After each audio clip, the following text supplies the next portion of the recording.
Chris Nolan? He's a director. Chris Plummer? That's an old guy. Christina Applegate? That's a woman. Yep. Chris Miss? That's a Hollywood. Politician. Christian Mingle. Dating website? Well, maybe so many Chris's! Chris Maple? Hey guys, my name's Dan. Today I'm going to be reacting to Wonder Woman Pitch Meeting Revisited. Now this is going to be a fun revisit because I absolutely love this movie. It was probably my favorite throughout the entire DCEU. That whole thing was just perfect, which is probably why I didn't like the sequel as much, though that had a whole bunch of different problems. But either way, I'm also excited to learn more about different things that he has to deal with, different things that he does with his videos and everything else, so that should be a lot of fun as well. But before we get into it, though, please do check all of those links I have for you down in the description below, more specifically the pitch meeting link and Ryan George's link as well. They're both great ways to support him, and a great and easy way to support me, so go right below this video, click all those buttons down there, because not only to let you see future reactions that I do, but also my channel to grow. Without any further ado, let's go. This is Ryan George from the thing you're currently watching. Hello, Ryan. Please enjoy this pitch meeting for Wonder Woman that I made several years ago, and then stick around after as I talk about it and things. Okay. While we're doing that, I'm going to draw Chris Pine. Ooh, Chris So you Pine. have a Wonder Woman script for me. Yes, sir, I do. So we're gonna see Diana as a little girl on Themyscira, which is an island full of badass warrior women. And they all have this sacred duty to protect mankind.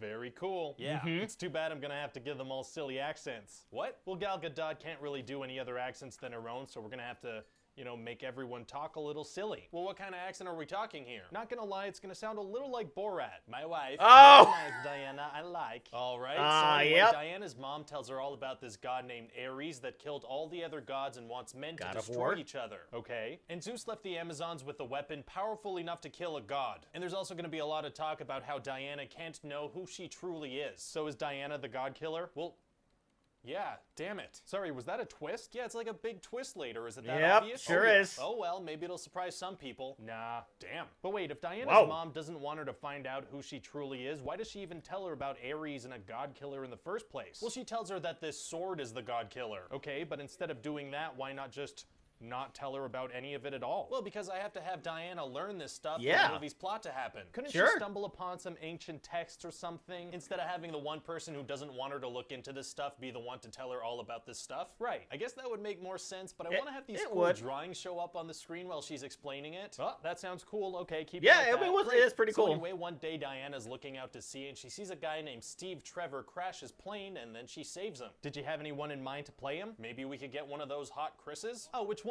Chris Pratt? He's Marvel. Chris Hemsworth? Also Marvel. Chris Evans? He's Marvel. Chris Nolan? He's a director. Chris Plummer? That's an old guy. Christina Applegate? That's a woman. Yep. Chris Miss? That's a Hollywood. Politician. Christian Mingle. Dating website? Well, maybe so many Chris's! Chris Maple? Wrong tree. Chrysanthemum? That's a flower. Chris Pine? Yeah, I could get Chris Pine. We're actually good friends. Well, great. So anyway, this guy's being chased by some Germans. Uh-oh. And then Steve tells them about World War I. They don't know about World War I? Apparently not. Isn't it their sacred duty to protect mankind? You'd think they'd stay up to date with, like, weapons and world conflicts. You'd think so, but it seems like they were more focused on doing, like, backflips and stuff. Fair enough. Backflips are tight. They're really good at backflips. They are really well, tight. That's great. So Steve also tells them about these two bad guys, Ludendorff and Dr. Poison, who made some really deadly gas. What's their backstory? They're evil. Ooh, that's good. Yeah, so Diana very decides evil. that Ares is causing World War I, and she wants to go with Steve to end it. I have to say, it's pretty cool to have a man land on an island where it's all women and not fall into the territory of, like, immature sex jokes. And before they leave, she's gonna see his penis. Okay, right, there it is. And she's never seen one before, so it's funny. Yeah, I got it. So Steve must be, like, losing his mind finding out that gods are real. Not really. He's kind of like, huh, that's neat. Well, he's not wrong. So they're gonna go to London together to tell Steve's bosses about the gas. Yeah, I mean, I guess there's no time to waste. No, there's not. But we are gonna have a fun little shopping montage where she tries on some dresses. Shopping montages are fun. Are some of the dresses gonna be silly? Some of them are gonna be silly. Very silly. Fresh. Also, some German spies are gonna try to kill Steve. Uh-oh. Yeah, but Steve and Diana are gonna knock them all unconscious except for one. What happens to him? Well, Wonder Woman tries to question him, but he kills himself with cyanide. Oh, well, there are other guys that are just unconscious so she can question them, right? Yeah, I guess so. But she's not gonna do that. Oh, so then Diana and Steve present their information to the government people, and they're like, we have to do something, and the government people are like, meh. So are they gonna take matters into their own hands? They're gonna take matters into their own hands. Taking matters into your own hands is tight. Yeah, so Steve's gonna assemble a crack team of soldiers, and what's interesting about them is that None of them have character arcs. Oh, what do you mean? Well, for example, one of them's gonna have PTSD and not be able to fire a shot, and we're not gonna pay that off in the end by having him overcome it and take an important shot. Nope. Interesting choice. So then they're gonna go to No Man's I forgot about Land. that. It's a place where soldiers haven't been able to gain an inch of ground because there are a bunch of Germans with machine guns. Okay. So Wonder Woman steps out and they all start shooting at her. Wow. So Steve is like, she's taking all the fire, let's go. Won't the Germans just start shooting at other people too? They will not. They're very focused at pointing all their firepower at this half-naked woman. Oh, and do any of the bullets hit her? Not one. They all seem to shoot at her at shoulder level, so it's easy to block. What a weird strategy. And then her and Steve are gonna save a small town together. I gotta say, it's refreshing to have a man and a woman working together in this movie without all the romantic stuff you usually see. And then her and Steve are gonna bone. Oh, they are? Yep. Yeah. And from there, everything's gonna get real silly. How so? Well, like they find out that Ludendorff is throwing a big party, right? Right. And Steve gets in by speaking English with a German accent and pretending like he lost his invitation. Oh, that is silly. Yeah. Well, I mean, there is this thing in movies called the translation convention where foreign characters speak to each other in English just as kind of a way to avoid subtitles. Yeah, I mean, that'd be okay, but we are gonna have subtitles in other parts of the movie. Oh, yeah, and German soldiers are gonna yell at each other in German, so it's a thing. So Steve is really just using the fact that the German high command speak English to each other as a way to move the plot forward. Right. And so then Wonder Woman is also gonna sneak into the party after forcibly undressing a woman and leaving her in the woods. And she's not even gonna try to do an accent. Oh, does she get caught? No, she's gonna slow dance with Ludendorff, and unprompted, he's gonna start talking about Greek gods. Why would he do that? Yeah, it's super unnatural, but I want the audience to think he's Ares. Ah. So then Ludendorff is gonna gas the small town from earlier, and Wonder Woman's gonna get mad. Not very nice of him. And then she's gonna kill him and be kind of devastated that the whole war doesn't just come to an end after he dies. Oh, that's actually good. We'll have her realize that not all men are good, and everyone's to blame in war, and then the real Ares is gonna show up. Oh, it seemed like you had a really cool message going. Yeah, but then I didn't. Right. No, and so it turns out that this whole time Ares was this mustache government guy, Sir Patrick. Wow, well, what happens next? They're gonna have a huge fight and use crazy powers and throw stuff at each other and pew, pew, pew, and lights and what are Diana's powers exactly? We're gonna keep it really vague, so anytime she does something, people will be like, oh, I guess she can do that. Smart. And then Steve Rogers is gonna sacrifice himself in an airplane. Did you say Steve Rogers? Nope, and so then Wonder Woman levels up thanks to the power of love. Wow. And Ares is gonna be like, I will destroy you. I mean, you're gonna come up with a better line than that, right? Uh-huh. Yep.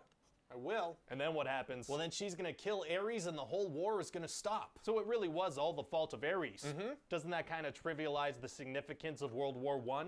Maybe. And how does it end? Diana's gonna fly away. It's gonna be really nice. Oh, she can fly now. Sure, why not? Very cool. So what do you think? Well, I feel like it's really significant that we're doing a female-led superhero film, you know? Yeah, we're making big strides. Exactly. It's about time that women get equal treatment in Hollywood, and it starts with us. Oh God, what's paid more than... Oh, wow! That's terrible. Hey, did you forget something?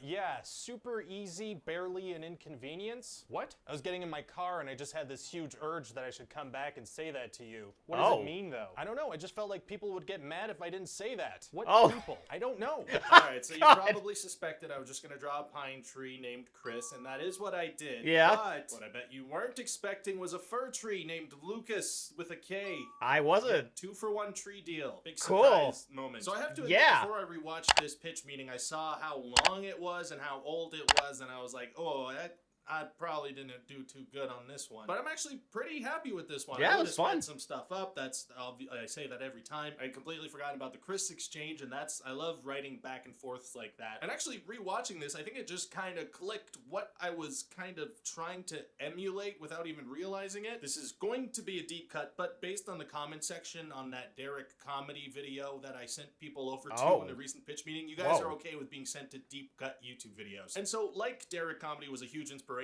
for me, so were Britannic. Some of the best sketch comedy videos that have ever been uploaded to YouTube. Delightful guys that I got to meet and fanboy over this year. And rewatching this Chris back and forth thing of mine, I'm realizing I think it was very inspired by a very specific one of their sketches called A Monologue for Three. It's actually a sequel to another video of theirs called A Monologue for Thee, but 3 is more fast-paced. I think it's more what I was doing here. It's just a similar fast-paced, back and forth style trying to figure out something together. I like that. Anyway, I recommend watching that video and all their stuff. They are fantastic. Will do. Another thing about this pitch meeting, and I probably could have added another 5 minutes to this pitch meeting just talking about this thing. It broke my brain when I saw Wonder Woman. The whole speaking English with a German accent thing just, it broke me. It's just so insane that the movie establishes that Germans speak German to each other, and then they infiltrate an event by speaking English with a German accent. How did that work? What if I don't everyone know. had spoken German to them? What if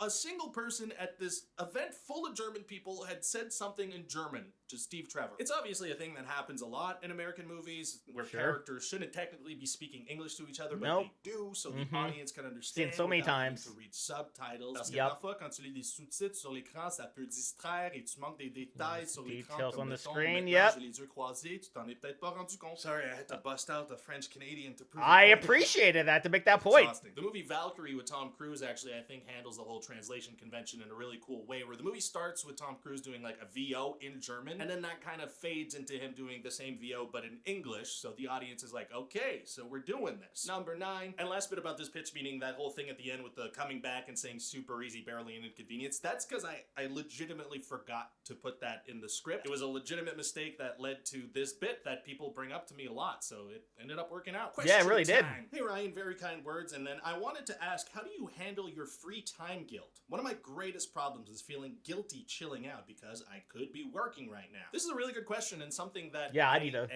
I think most creative people deal with all the time. I'm sure this also applies to things outside creative work, but it's, you know, it's tough to disconnect. What I try to remind myself, mostly unsuccessfully, is some advice I heard about creativity that I have no idea where it came from. I apologize to whoever came up with this. But, you know, with creative works, what we're doing is taking elements of truth from life experience and using whatever our medium is and making something out of it, you know, some kind of output. I try to remind myself that you need that input to be able to make an output. In other words, you gotta live life a little if you want some of that raw material that you can then use in your could not agree more with that. Experiencing emotions or even video games, books, traveling, whatever. So when I'm feeling that guilt, I try to remind myself of that. Okay, I'm in an input phase. The tricky part is to not use that as an excuse to scroll on TikTok for 5 hours. Yeah, that's a huge problem. And then question, do you actually not wear pants when recording like you joked in the pitch meeting? Or do you just wear whatever breeches you happen to be wearing that day? Or do you have dedicated pantaloons to each character even though they're not on camera? More kind words. I guess consider this my YouTuber apology. That was a lie.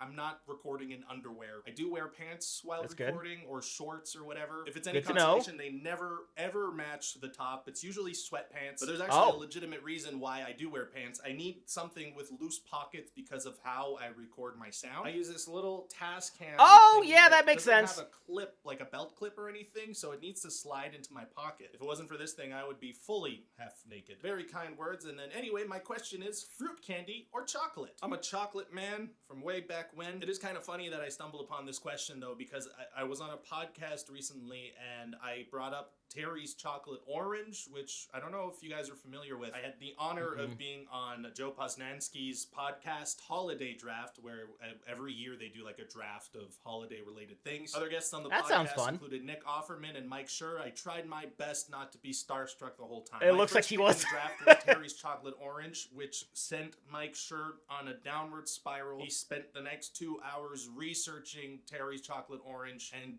hating the concept deeply. My first encounter with one of my comedy idols, and I broke his brain with the existence of a fruity chocolate treat. He did not like learning that these things exist. I would imagine not. I still stand by it. I love whacking a chocolate orange against the wall. Anyway, thanks for watching. See you next time.